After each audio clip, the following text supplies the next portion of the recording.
What's going on, guys? Welcome back to No Reserves Radio, the football edition. I'm here with always.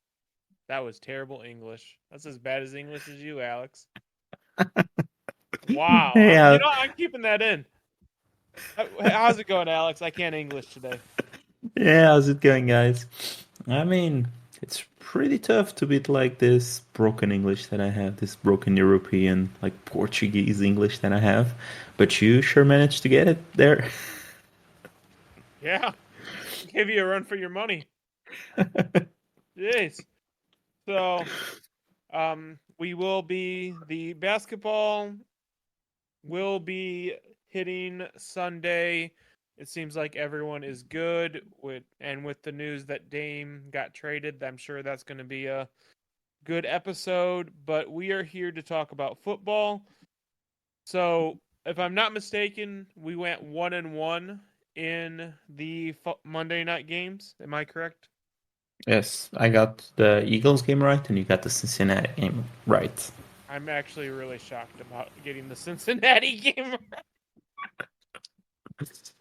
That pushes the overall records to 25-23 for me and to 29-19 for you. Perfect. So, is there anything you want to? Well, there's a few things we could talk about the game that are fantasy relevant. Let's start with the Eagles and the Bucks. Obviously, I was wrong about the Bucks clearing, and the Bucks offense looked putrid. But to be honest, the Eagles make a lot of teams look bad, so I'm not sure how concerned I really am. And even then, Mike Evans still got touchdowns. So if you had Mike Evans, you were fine. And you almost had the second one as well. Great play by Sidney Brown, the rookie DB that the Eagles have. But yeah, I mean, coming out game for AJ Brown. It's like the first really big game that he has had this season. 9 catches, 131 yards, no touchdowns still, but yeah, his best game this season. Devontae, kind of a small stinker here. Goddard should have had a pretty good like week from all of his targets. I mean, there were a few catches that were called back for penalties. I mean, didn't have a bad day. I mean, had 5 catches for 41 yards for a tight end. That's probably top 10. But yeah, should have had a much bigger day. Yeah, for sure. What did you make of the backfield of the Eagles? Because it seems like it almost feels like I don't know. It almost feels like when they were like, "Oh, and Swift will have his games, and Gainwell will have his games." It feels like that's kind of a lie, and they're just running this on the seat of their pants and just giving it to whoever's working at the time. Yeah, I think this backfield will be much more of a split than people want to admit. I Yeah, mean, he the snaps were, I mean, Swift at 54% of the snaps, Gainwell at 46% of the snaps, touches pretty much that even. Swift at 17, Gainwell at 15. Swift produced more with his touches, but I mean, there were some points in the game there where like Gainwell would start the whole drive, then he failed to convert, for example, a second and short, and they would switch the running back. I really think it's basically hot hand approach here. yeah, And I still think Gainwell is probably a nice hold, even with like a sort of down game, because I mean it's almost dead even in everything from between them. Swift is producing more, but I also feel like when Swift is playing, I mean it might just be one of those. I am Team Gainwell, so might just be my bias against Swift. But it does seem like whenever he runs with the ball, there's like clear gaping holes there that the goal line is pushing, and I think Gainwell isn't running like in the same situations. He isn't getting those type of touches, so he's getting in more like touches where it's predictive that they will run the ball. So that's probably something that will affect it. But I don't think any of those guys will be. If you can sell them, it's probably what I would do. I would try and sell them after a big game. So I would sell Swift right now, and I would sell Kenny after he has a big game. Interesting approach. I mean, it's a Honestly, 50-50 backfield. So I kind of like the production you're getting from Swift, but at the end of the day, it's the Eagles. They have Jalen Hurts there, and they're just gonna be going to whoever's hot at the time. So and I mean, the touchdown upside is always capped because inside of the five, if you know that the tush push or whatever it's called, yeah, yeah, you know that it's coming. So and it happened, not in this game, but in the game prior. Swift was tackled a few times short of the goal line, and like short situations, you know that it was big Gainwell and Hurts, and he had like 2 or 3 touchdowns with that play. So the upside is always capped. yeah, for sure. For the Tampa Bay offense, though, White keeps taking all of the touches, but he still isn't doing much with them. So He looks so bad. Like this. This is again the problem with the preaching that because he was in the dead zone. He was in that running back dead zone. yeah, So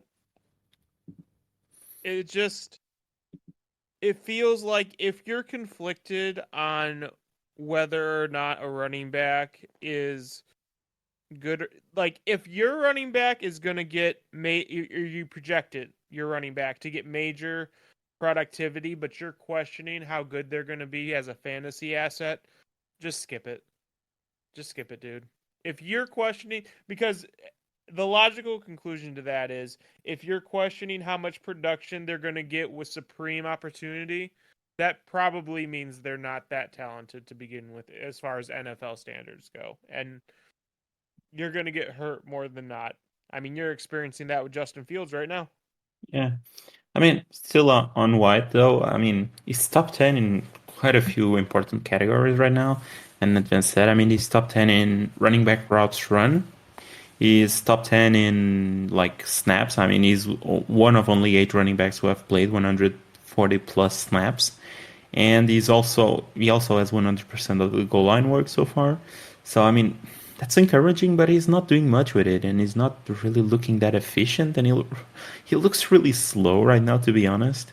So yeah, I mean, I have him in a few leagues. I'm expecting another boom game in the meanwhile, and when it happens, I would sell him immediately because like the usage is there, but I don't think the team and the talent is there, to be honest. Right. And it's a whole picture thing. It's not just one thing. Yeah. I mean, Unless you're the other Monday Night Football game though, your guys managed to win uh it. I didn't like I honestly like I'm sure Joe Burrow and no one from the Cincinnati brass is watching this just about yet. But if by any chance you are, Joe, like, bro, let's have a heart to heart, okay?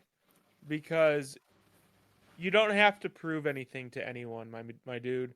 Like, you took the Cincinnati Bengals to a Super Bowl berth. Even if you didn't get the job done, you took us to a place I've never seen us before. You're now the highest paid quarterback in the NFL. You have nothing to prove to anybody. And you need to protect yourself and you need to accept the responsibility that comes with that. No one would have been mad if we lost, even if the season's over. No one would have been mad and no one would have really, and if they would have been dead wrong. Blame you for that. Because the overall long-term health of Joe Burrow is more important than us winning that Sunday night game. And you could tell in the game planning that Joe wasn't 100%. He took absolutely no risks. The game plan, and I don't even know why the hell were we passing it 40 times? And every single pass was just take a 3-step drop, make a short pass, and if not, just throw it out. Like, why did we even put him out there? We paid him. How much did we pay him? $275 million. Yes. Why are we putting him out there to get hurt? I don't want. I prior to popular belief, I don't want another situation like Andrew Luck to happen. I don't want these quarterbacks to get knocked out for extended periods of time. Like, if you need to sit out 4 weeks, sit out 4 weeks, bro. It's okay. Yeah, I mean, 49 attempts with a injured calf. It's probably not the best thing to do with your Why? $275 million player. Why? I But I mean, don't get. I don't get it. I don't the get it. season is still alive technically. But is it? I How mean, long it's is better. How long until Joe's 100%? And if Joe gets knocked out and aggravates that injury worse, then is the season's over anyway. So what are we doing? You are basically just doing what Jamar Chase owners in fantasy need you to do. So I mean, at least Jamar got all those touches, but jeez. have a day, Jamar. 12 catches, 141 yards. Didn't he have something like 15 targets? Yeah, 15 targets on the dot. Chase with the big game. Almost won you the week, as we have discussed. I couldn't believe that. I didn't even look at that. I honestly went to bed assuming that was a lost cause because I had lost like what was it, 27 straight. And when you lose that many games in a row, you just that like hope that you're gonna win a given week is just gone. It's just like I wake up, I don't even check it anymore. I just assume I lose, and then I go on. I don't even know how the last time I set the lineup. I think it was in the off season, and then I was like, okay, this is good enough, and like I believe, I mean, I'm not sure, but we have done what? On Sleeper alone, we have done 2 seasons, so the 2021 and the 2022 season. You didn't win a single game, and I believe you started tanking in 2020 because that's the COVID year and you barely played and you had already started the rebuild. So that's 3 seasons without a single game, and we play, I believe it's 13 games of regular season. So yeah, that's 3 seasons and now 3 weeks in which you haven't won a single game. So that's over 30 games. That's over 40 games, isn't it? That you have lost in a row. I believe I'm on 29. Oh, is it really Yeah, 29? yeah.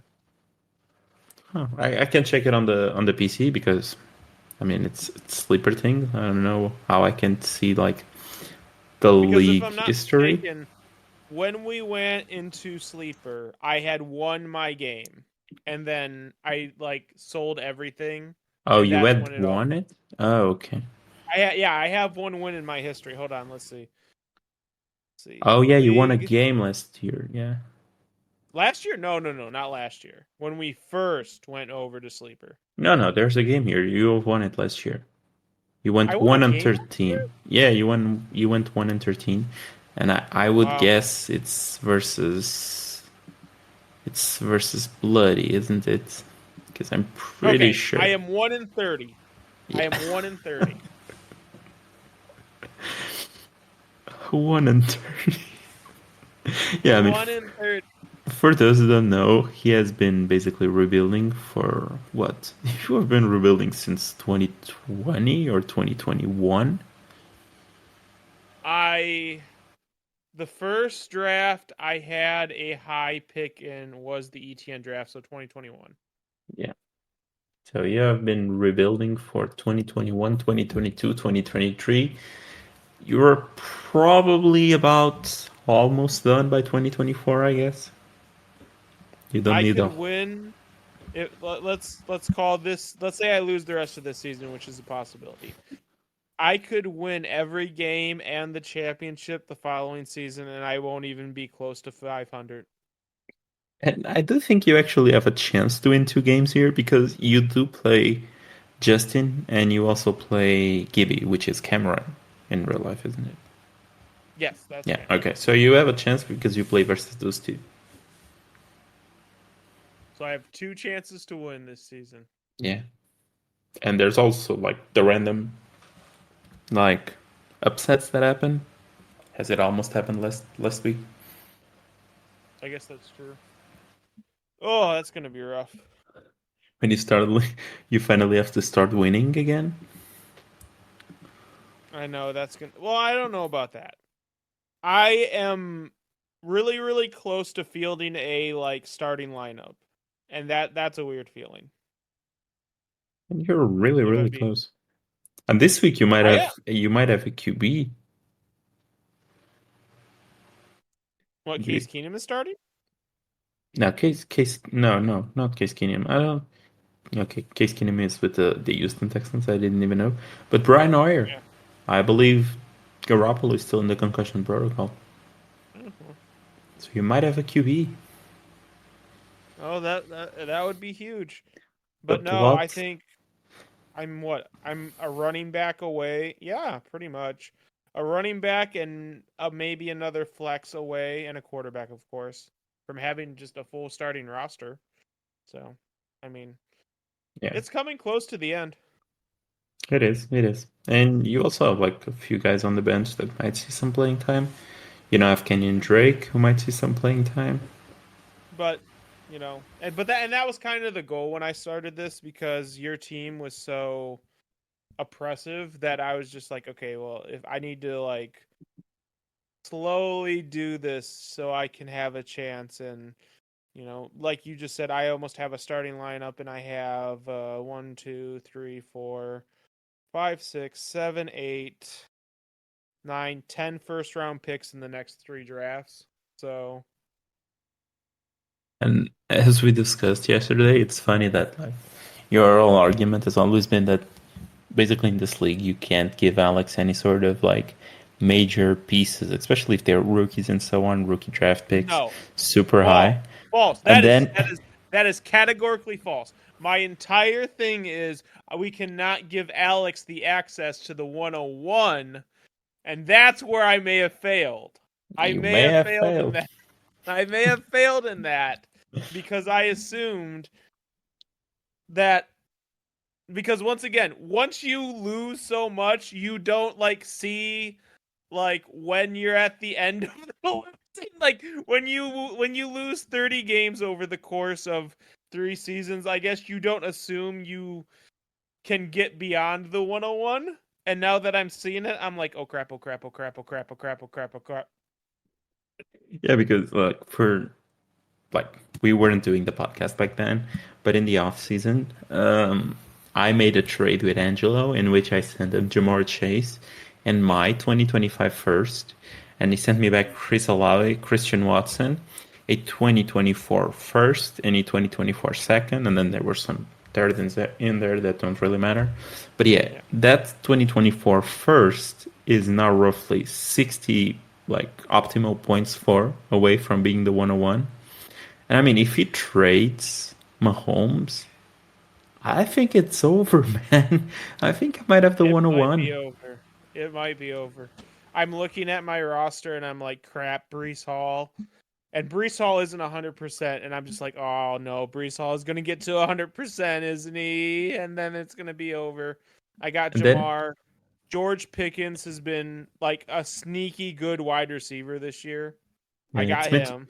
it's basically But like those big like yardage plays, and it's like it's not being super consistent overall without those big yardage plays, but he's getting those big yardage plays sort of consistently. So and he's Romeo been Dobbs is getting a lot of touchdowns. Like I'm just yeah, like, yeah. And I mean, if you look at his roster, I'm not sure if you've seen it recently, but I mean, the dude has like three like tradable assets right now. Patrick Mahomes, Najee. Oh no, Najee. Dalvin Cook. Oh no. Stephon Diggs. He's starting a Giants wide receiver. Oh, he's starting much worse than that. He's starting the Bills running back too. Latavius Murray. And it's like it's not like he isn't even starting his best lineup. That's probably his best lineup right now. Bro. So yeah, I mean, If he moves off of Mahomes, He has no picks in the next draft. and no picks in the next draft. And if he moves Mahomes, I might have the 101 locked in. This roster isn't winning any Yeah. games, and it's not making really any sort of major points. If he If he moves moves Mahomes, Stephon, he has no way. He has no way of like beating me for the 101. Like no way of losing to me for the 101. yeah, him or Diggs, if he moves either. Yeah, because pretty much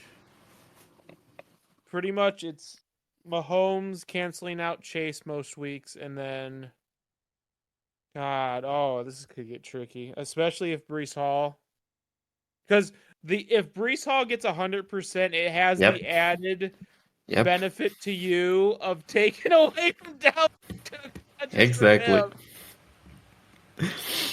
Oh yeah, Oh no, you might have given me the 101 in that I trade. might have. You for sure Yeah, give me a top three pick. I mean, that's guaranteed yeah, no, almost at this point. that's yeah. Well, that could get sketchy. Whew. Yeah. I might. I don't know. We'll see when we get to the draft process, but if I actually lose out on the 101 for the first time in like 3 seasons, I guess what this would be the fourth season.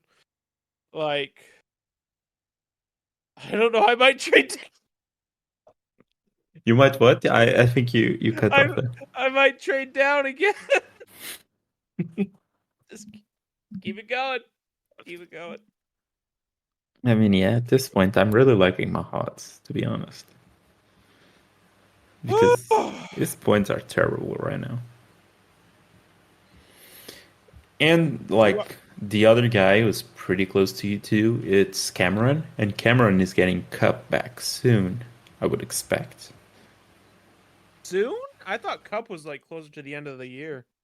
I mean, I'm not sure. That's the thing with Cup, because, like, he was placed on short-term IR, so it's technically can be back after week 4, if not mistaken. But I haven't really seen anything that suggests to me that he will, because like there's no tweets talking about how great he looks or anything like that. It's just like Yeah. it's been mostly quiet. But he also gets Kamara now. Kamara is back from suspension this week. So yeah, I mean, it's I between just you look two. at I just look at the points for, and I cannot believe how much closer I am to everyone else. Yeah, you are pretty close right now. Like for those who are not seeing what we are seeing is 50 points shy of the second worst team and like nearly like half the amount of points that I have right now. But I mean, for his situation, this is pretty close because it has been a rough patch for him. At this point, you have like in previous years, you had probably like what 90 points, 80 points, if anything. What, a week? I had 60 points a No, week. no, I'm saying like at this stage Oh, last at this year, stage? Yeah. yeah, you Yeah. had like 60 probably, 60 to 70 because you were averaging like 20 something points a week. Hmm. So, big improvement. Huge improvements. Yeah. That's rough. That is rough. Okay, but Oh, moving on. Oh, okay. yeah. You had another thing to Um, say? Quentin Johnston. You got Quentin Johnston wheels up for this week? Quentin Johnston, his wheels are definitely down for me. That plane isn't Wheels taking down. here. I don't think I even put a bid in for him in any single league that I'm in. You didn't even put a bid in any league. Nope. That's how like passionate I am about like Quentin not being a thing. I put up a few bids on Palmer though. And I see Didn't that. get him anywhere, I believe. Yeah, to me, I mean, maybe he surprises me and does actually like something, but I don't expect it to be honest. You don't expect it? No, I think this will still be like the Keenan Allen show and the Joshua Palmer show. And then Eckler will be Yeah, back, so it will have yeah. like 500 targets at this point. I'm about to say Eckler usually has some kind of monster game when one of those guys goes down. So, Yeah, it's just basically wide receiver 2 at that point.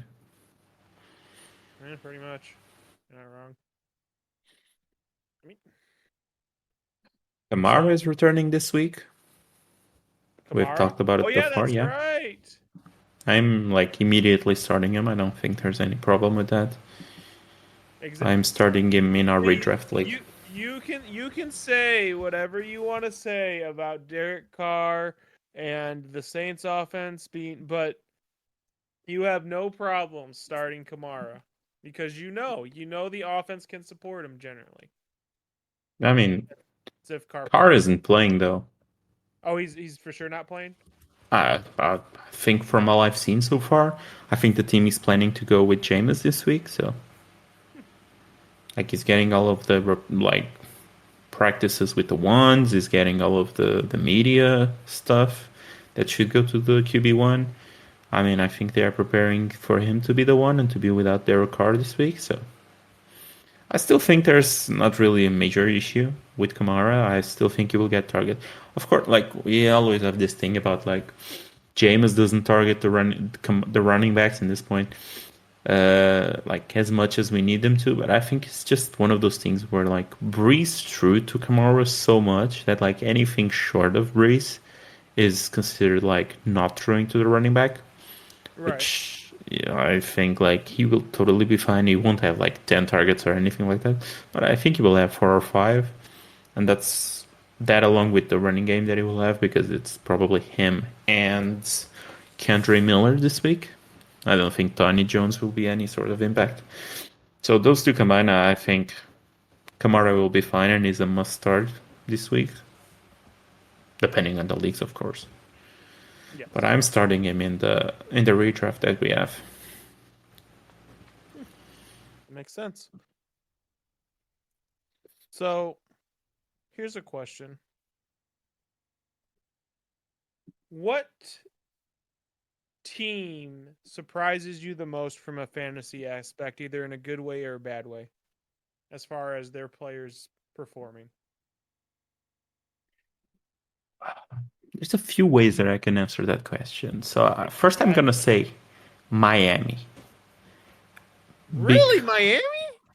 yes, but because it's not because I didn't expect their pieces to be good. It's because I didn't expect like to be as good and to be as many pieces producing right now. Because like I expected Hill and Waddle to be good. I expected Hill to be a top 5 wide receiver. I expected Waddle to have games in which he would be a wide receiver 1, but be like mostly wide receiver 2 for most of the seasons. Just have those boom weeks. And then I expected Mostert or whoever the running back was to have like good to okay weeks, but it would be mostly unpredictable who the top guy would be. So not a backfield that you want to run a target. And at this point, like everyone in that team is producing. Like Chosen Anderson is producing right now because he gets like the games are over before the third quarter, so he gets the garbage time stuff. I Yeah. mean, I expected them to be good. I just didn't expect them to be this good, and the offense to produce as much as they've been. So they surprised me in that sense. Uh, are you just saying like surprising on the positive end or the negative end as well? It can be either way because I'm not gonna lie, the Bears have been abysmal for me. Okay, yeah, I'll say the Bears. I didn't expect much from them, but I still, I expected more. So I'm just disappointed because, More than like, what you got. I expected more than 0. I didn't expect them to be like great, and they are clearly not. I expected more from Baltimore though. You expect more from Baltimore? Yeah, I I expected. did see once again what came back to my projections. I did not. I had very clear and I was right on some. Well, I was actually right on both cases. I targeted the Packers offense and I targeted Miami's offense, and I did it in multiple leagues. So I'm actually doing really well in most of my leagues. And of course, the Bengals offense. That's actually the team that has disappointed me the most. Is the Bengals offense, but I don't know can you really blame that on like? I guess you could because Burrow got hurt in the preseason, so maybe you could have seen it coming. But I think that's mostly because of a Burrow injury, not like the Bengals' offense regressed. If that makes sense. Yeah. I mean, and yeah, the Ravens, I've talked about it in the offseason. I expected them to be a high power offense. They are clearly not. They are Zay Flowers look still, good though. yeah, Zay Flowers, I mean, he has a ton of good things going for him right now. Plus, Bateman is now injured again. I believe he picked up an injury yesterday with an hamstring injury. And Odell is still probably doubtful at this point to play with an ankle injury that kept him out last week. Hmm. But I would say an offense that is really surprising me that I didn't expect nearly as much as I'm getting right now. It's the Texans. You didn't see it coming. I didn't See, see I it. told you. Did I anyone told you, expect guy. them to have like two top 20 wide receivers right now for Told fantasy you, guy. football?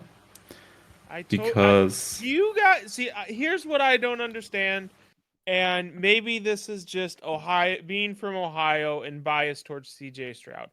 I did not believe C.J. Stroud would it was nearly as bad as people said he was coming out of college. He was the most accurate quarterback I've ever seen at OSU. And I get the Texans team is overall is bad.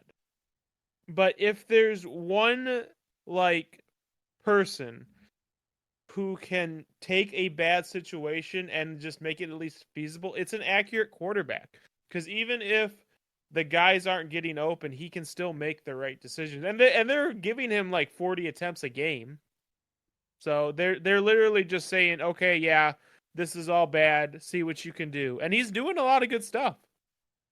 yeah, I mean, my issues with Stroud out of college, I thought he was the best out of the recent OSU QBs. I thought he looked better than Fields. I thought he looked better than Askins. Yes. But I still had concerns because like most of that offense was pitch and catch. So I mean, the first read is always open for them, so you don't really need to read the field as much. That's what I saw in his tape.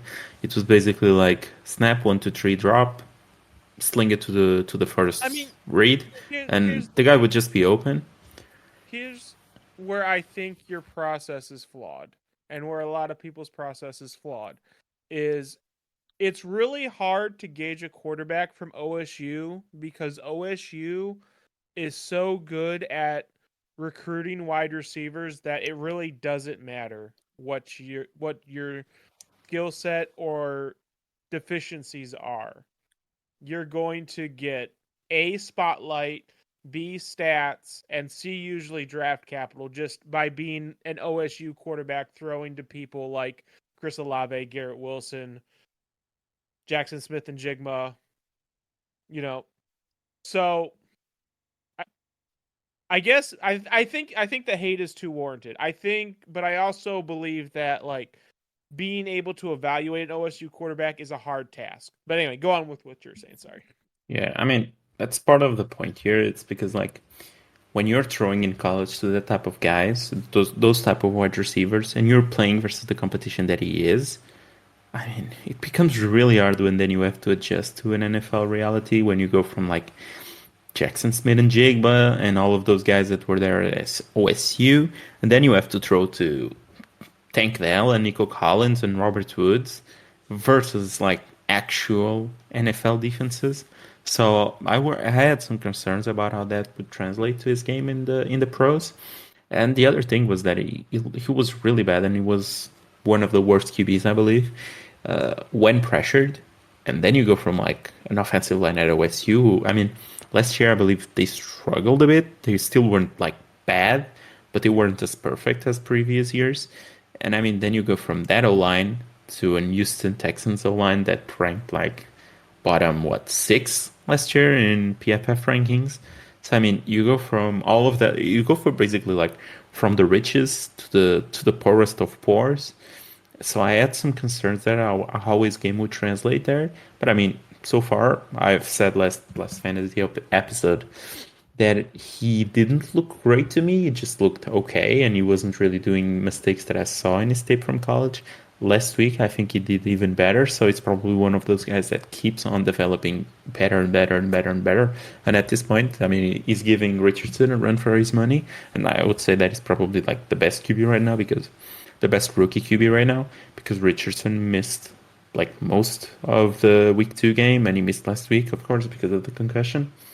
So yeah, I mean, Stroud is doing really good. He's fantasy QB 13 in our redraft league, and Nico and Tank Dell are both top 17 wide receivers. Tank Dell is wide receiver 10 right now. So is that sustainable? Probably not, but I mean, he's doing pretty good right now. The connection is there for him, leading the team in targets, leading the team in route runs right now. So yeah, they really surprised So, me. do you know who you could have said all that exact same thing about coming out of college? Who? Joe Burrow. I mean, yes, but then you're picking like the success cases, but that because like I had the same concerns about Fields, and you saw that how well that panned out. So But here's the thing. It seems like the and I guess maybe this is biased because we talk about the successes more often. So Tua is also another example of he had amazing weapons to throw to at Alabama. He had Smith was probably the most notable, and he was successful in the NFL despite all his faults. I think the greater thing, the greater point, if you are selecting a fantasy quarterback, is and they have successful targets, because we're talking about the elite of the elite targets that Stroud, that Burrow, that Tua all have thrown to, is what you learn. And this might sound stupid. This really might sound stupid. But if they can throw to elite wide receivers in college, they can throw to elite wide receivers in the NFL. And a lot of the success stories eventually gets those elite wide receivers, and then they just pop off. So, would I have faith if the Houston Texans eventually acquired an elite wide receiver? Like let's say they got Marvin Harrison Jr. Yeah, I think they'd be fine. So I that's kind of the overarching point is, if you have a history of throwing to great, you're going to continue to have a history of throwing to great generally, yeah, I unless mean, you're Justin Fields apparently. Well, then again, I don't but even know. I can't even say Justin Fields has great to throw to right now. So come I on, guess come on, I come guess on, come on, maybe I come on. I I get Let's what you're saying, but listen, what one of your main arguments against Fields is he likes to lock onto one guy. That's carryover from throwing to elite wide receivers. So, I mean, yes, it's bad, but if you replace that wide receiver instead of Darnell Mooney, it's Justin Jefferson. Is that really a problem? I mean, I'm not sure that he even would throw to Justin Jefferson Stop right it. now, because he probably would just like panic whenever the guy wasn't like completely wide open. But we'll get to Fields eventually, because we have some things to discuss about him. Yeah. But I would say that like it's okay when you go from throwing to great to throw to great. But we have seen like when you go from throwing to great, like for example, Burrow was throwing to Jefferson, and he was throwing to Chase at LSU, and then he went to the Bengals and he had like an old man AJ Green, and he had a rookie, I believe, wasn't he? Like, or a second year player in T Higgins, Rookie T. Higgins. They rookie were T drafted in the Higgins. same codes. Yeah, they were. Okay, and I If I'm not mean, mistaken. Burrow didn't look bad, but he didn't look as dynamic as he looks ever since they had Chase. And wherever Chase misses a Right. game, even now, I think it's fair to say that there's a drop off in the offense. I mean, But I'm that's not my saying. point. When you're used to that and you get used to the cadences of an elite wide receiver, that in and of itself is a skill set as a quarterback, because you could say you could just throw any quarterback out there and he'd be able to throw to Jamar Chase, not at the same level. And that's the key difference. Because I don't think just a regular Joe Schmo quarterback gets like Tyreek or Waddle as involved. Like we were talking about the Dolphins, about how bad Tua's deep ball looked when they first got Tyreek, and everything's fine now. So it's not something that honestly I'm concerned about. You But know? like the impressive thing here for me, and that's like my overarching point with Stroud, is that I expected to drop off because the offensive line is worse, the wide receivers are worse, like everything in the team is worse. And there's not really a drop off, and he's doing it. He's not throwing to Chase, he's not throwing to Hill, he's not throwing to Waddle, he isn't even throwing to T. Higgins. He's throwing to a Nico Collins, like a very small Tank Dell. Robert Woods is completely like nothing at this point. He's dust. So And he's looking like good to okay doing it. I mean, he isn't looking like prime Burrow, prime Allen, prime Hurts, but he's looking good doing it. Good to okay doing it. So okay. that's what impresses me in Stroud so far. So then is it fair to say then, with that in mind, that what CJ Stroud has accomplished on the field as far as his performance and the way he has looked is more impressive than Anthony Richardson to this point? Because I think it is. Yeah, as I said before, I think it's fair to say that, but I mean, you're comparing three full games of Stroud to one game and one quarter of Anthony Richardson. So But that's a bit of an unfair comparison there, I'd say. it is, but Anthony Richardson got hurt because of the way Anthony Richardson plays.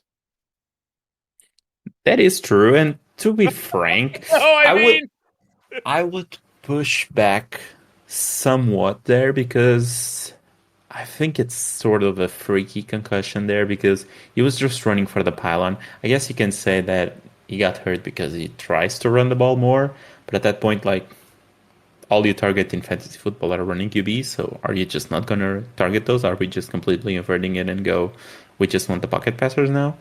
So it wasn't really a play in which like he got hurt because he held the ball too long in the pocket. He got hurt because he was running for unnecessary yardage in the middle of the field because he's more of a rusher than a passer. No, I mean he got hurt like running in for a touchdown was like pretty short. I believe it wasn't like a 5 yard or anything, but it was relatively short, and he was just like extending for the ball, and he got, I would say, sort of late hit. It wasn't a dirty hit or anything, but it wasn't it after he crossed the line. So I don't really think it is like play style, and it's mostly. I mean, if that hit probably happens thousands of times in the NFL. As long as you don't like snap your head backwards, probably don't have much of an issue for a concussion. If he lands on his shoulder, for example, it's probably fine because the dude is 6'4", 244. So I think it's a freaky one, and as with the data that we have, I would say that it's fair to say that Stroud does look like the best rookie QB. But I would say that it's an unfair comparison because you have one game and like 32 snaps, 32% of the snaps or 32 snaps of Anthony Richardson in the second game. So I would expect him to look. I do think that by the end of the season, Richardson will be not only the better rookie QB overall for football in general, and he will also be the best rookie QB for fantasy as well. But we shall see. I mean, we haven't seen much from either, to be honest. that is true. This is the start of their rookie seasons, Yes. to be fair. So, I guess we can all just agree that Bryce isn't even in the conversation. right now, no. Yeah. And he was my QB1 this class. It's just that probably will take a while for him to translate to fantasy. And that's kind of the weird thing about Bryce's situation because honestly, I think of all the situations, Bryce got put in the best one. I would say that Anthony Richardson got put in the best one. No, no. I mean, the offensive line is better for Anthony Richardson, and he probably has better weapons right now because if you're looking at the Panthers' weapons, it's not great. I mean, it's Jonathan Mingo who's now hurt with a concussion as well. It's old man Adam Thielen. It's often injured DJ Shark, and it's your guy who's never doing anything in the NFL apparently, but DJ Terrence Marshall. So like the Good weapons old aren't really Terrence there. Marshall. Like I would take Josh Downs over every single wide receiver that the Panthers have right now. So, and that's the wide receiver two right now for the Colts. Well, So, I do think that fortunate. they, from what I saw versus Seattle, they are probably just like keeping the reins in for Bryce, not trying to for him to do too much, and like they are opening up the offense for Andy Dalton. I would think that like as the season progresses, we see Bryce do more and more and more, but at this point, like they aren't really opening things up for him. So that's probably why he hasn't been super good for fantasy or will be at any time soon. I would expect it to change by like, He needs more weapons. That's what I. yeah, yeah. I would expect it to change by like week 9, 10, like halfway through the season. I would expect him to look much better than. I mean, one can always hope. Yeah. Hmm. Carolina just. Whew, good old Carolina. I guess we can now talk about, I mean, we introduced the topic of fields a bit ago, but I guess we can now talk about players that we are probably concerned because we were just talking about offenses that are impressing now. So players that we might be concerned at this point, and now concerned are we? And I mean, for me, it's Fields, pretty clearly. He was drafted as first round pick in Superflex drafts. I drafted him in like I believe it was the 201 or the 112. I had both picks, so one or the other. And my expectation for him was to like rush the ball a ton, look pretty bad passing the ball, and then I would be able to trade him because he has a ton of fantasy points and there's a ton of suckers for him in our league. So yeah, I mean How'd that he go? sure is sucking at passing. The rest, not so much. Yeah, it's been pretty rough for him as far as passing goes. And yet he's QB 18. He's So QB 18, looking yeah, that bad. yeah. He hasn't had a single game in which he has scored under 11 points. He has one game of 15.5, one game of 16.74. Of course, this is our redraft league, but I don't really think there's anything here that it's different from regular leagues. And then he had 11.66 points in the last game. Yeah, I think it's mostly been built by like those deep touchdown passes that he's throwing. And then, I mean, last game they just started running him to the ground until he got concussed or something. He's not on the concussion protocol apparently, so probably he's fine. But yeah, very disappointing. Not in concussion protocol, so he's probably. Whew, that's Very scary. disappointing. Not really what I expected them when I drafted them. I'm not a Fields fan by any stretch of imagination. But I didn't expect this bad, to be honest. How Me concerned neither. are you though about Fields? I it's very. I don't know how much. I don't know how much longer it can be until. I don't know. I don't know how to explain. I don't know how long the leash is anymore. Do you think there's any chance he gets benched before week 10? Yeah. Wow. I mean, Yeah. one of my outtakes this season was that like after the bye, he would be benched. But I mean, the bye is week 13, so I expected him to miss like the last 5 games in which like at that point they have seen what they needed from him and it's time to go. But I mean, if that's week 10, I mean, that's a pretty short leash to be honest. I remember the talks about like Justin Fields being the MVP, especially like in big media, that he had a chance to to be the MVP. So, and I just laughed because how can someone who was so bad throwing the ball last year would somehow be in the MVP conversation, like out of nowhere? Because yeah, they got DJ Moore. Oh, it's rough. Jim, oh man, yeah, let's not talk about it. Oh, DJ Moore is probably the unluckiest player ever. Because every single probably. time he looks like he's going to a better Which situation, it just ends up in a worse one. I mean, that's fair, but at the same time,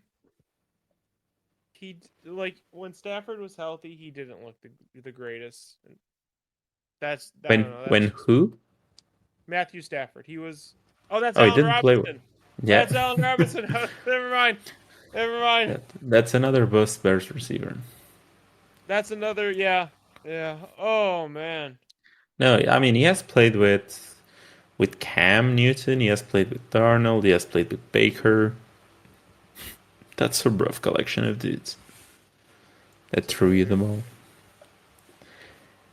And I mean, it just ends up finishing like last year. He finished wide receiver 22. The year prior, wide receiver 19. The year prior, wide receiver 20. The other one, wide receiver 18. So he's always like between 18 and 22. Mm-hmm. So the range isn't like massive. But I mean, right now he's wide receiver 41, and he probably looks. I would think that there's actually no way he finishes as a top 20 wide receiver. But we shall see. I mean, he has this visibility of always finishing in that range. But yeah, in our league, he was drafted in the sixth round. If I would look at the board right now, there's probably not a single guy in that sixth round I wouldn't take over DJ Moore. So, Not a single. I would. Oh,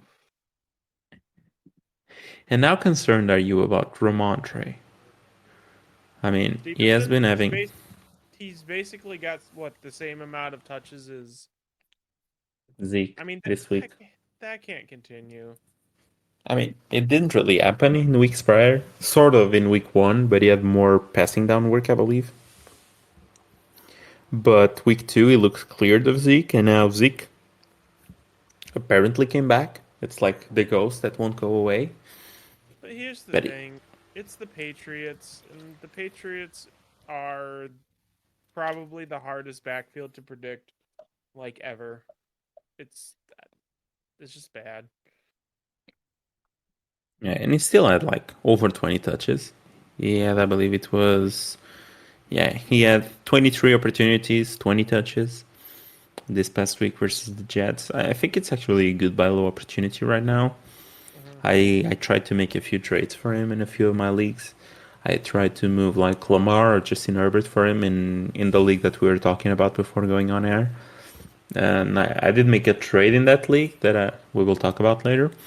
Okay. But yeah, I mean, I think this is probably a buy low. If not this week, I guess you can give it another week because then now they play Dallas, so it could be a tough matchup and could be like one of those things where he like underperforms again, and then you're out of two bad weeks and you might get the owner to move him for relatively cheaper in the redraft. Yeah,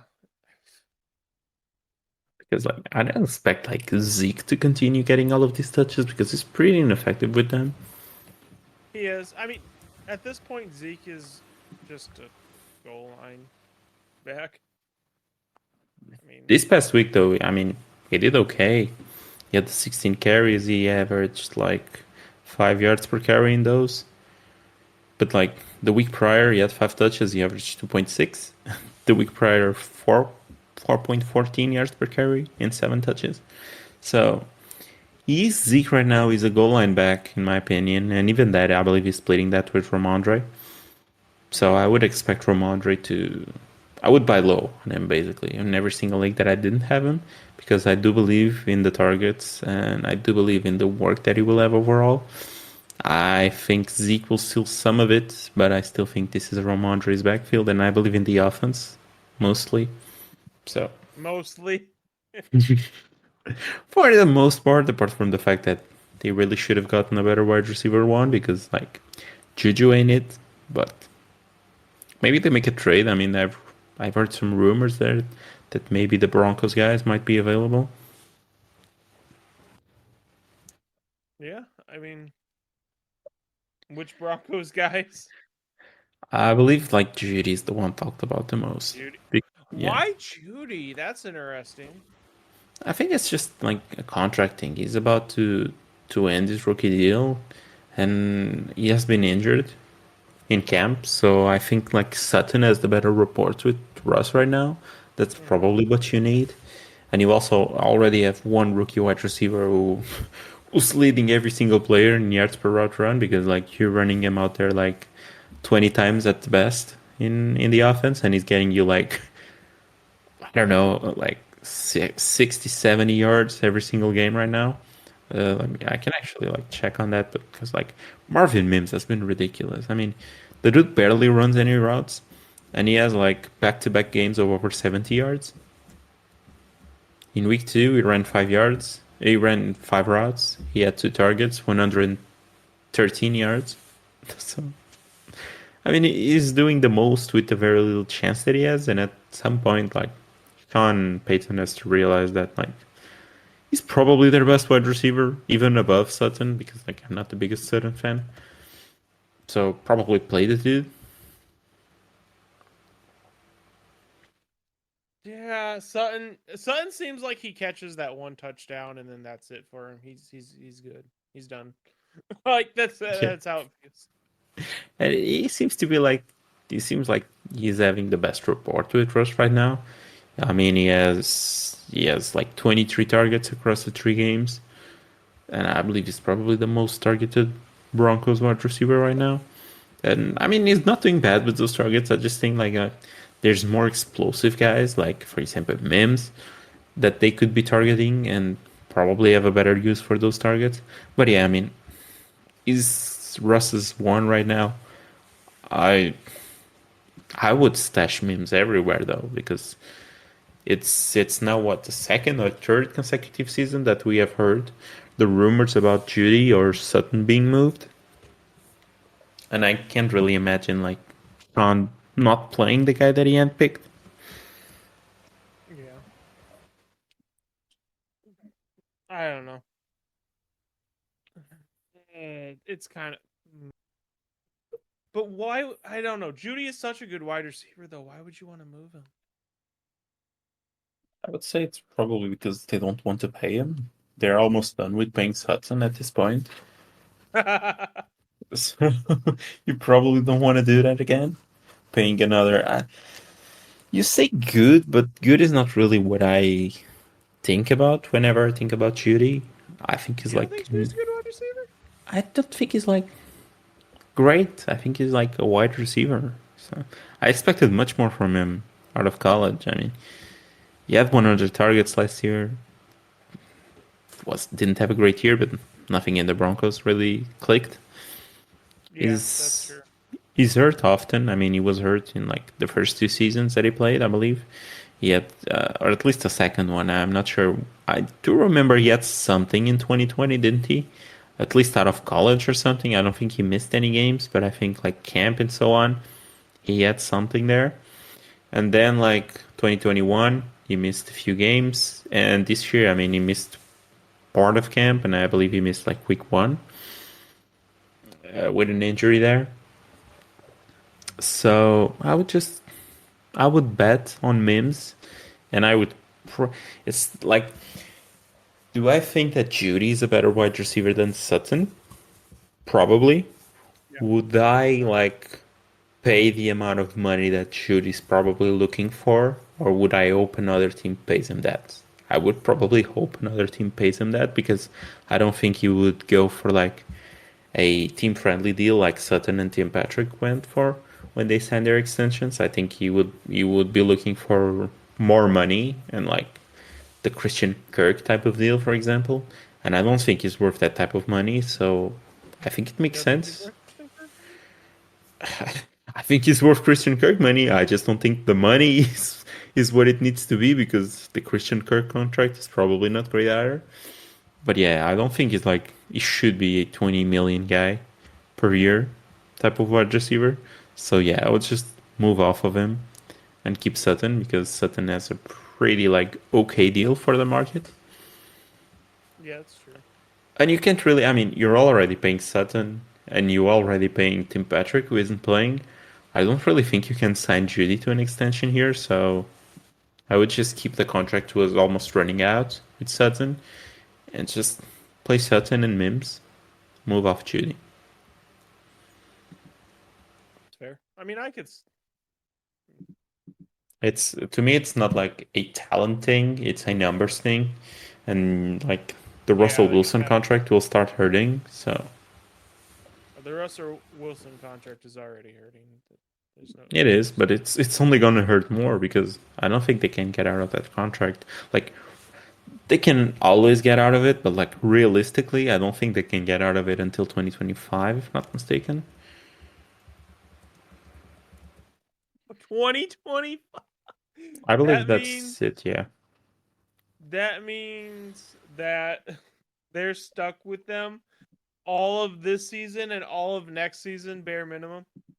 Yeah, I mean, this season they can move him. Next season, if they cut him pre June 1st, they take a minus 32 million that cap hit. Yeah, if he's traded, if he's cut,